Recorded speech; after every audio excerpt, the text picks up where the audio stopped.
ఆండాళ్ తిరువడిగళే శరణం. ఇప్పుడు మన అసలైన నాయకుడిని లేపుతోంది తల్లి. ఆయన ఎలా పడుకున్నట్ట, దేని మీద పడుకున్నట్ట, దాన్ని వర్ణిస్తోంది తల్లి. குத்துவிளக்கெரிய கோட்டுக்கால் கட்டில் மேல் குத்துவிளக்கெரிய கோட்டுக்கால் கட்டில் மேல் மெத்தென்ற பஞ்ச சயனத்தின் மேலேறி மெத்தென்ற பஞ்ச சயனத்தின் மேலேறி கொத்தலர் பூங்குழல் நப்பின்னை கொங்கை மேல் கொத்தலர் பூங்குழல் நப்பின்னை கொங்கை மேல் வைத்து கிடந்த மலர் மார்பாவாய் திரவாய் கொத்தலர் பூங்குழல் நப்பின்னை கொங்கை மேல் வைத்து கிடந்த மலர் மார்பாவாய் திரவாய் மைத்தடம் கண்ணினாய்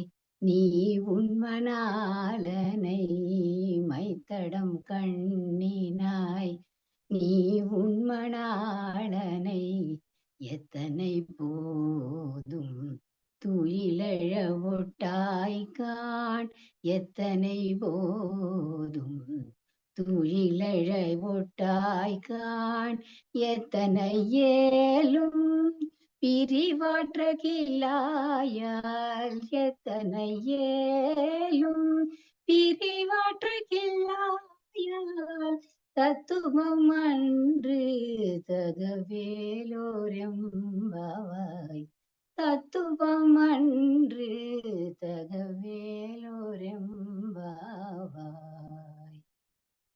ఇక్కడ శ్రీకృష్ణుడు పడుకున్న మంచం ఎలా ఉందంటే అది పంచశయనం అని చెప్తోంది తల్లి. అంటే పంచశయనం అన్నది హంస రెక్కలు, లేత పత్తి, పువ్వులు, ఒక రకమైన మెత్తటి గడ్డి, నెమలి ఈకలతో కూడినది. అంటే అన్ని మెత్తని వస్తువులు అన్నమాట.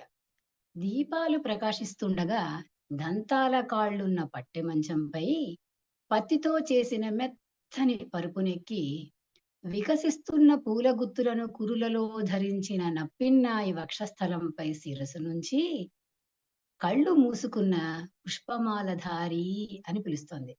మాట్లాడవయ్యా కాటుక కన్నులదానా, నీవు నీ ప్రాణనాథుడిని ఎంతసేపైనా లేపడం లేదు.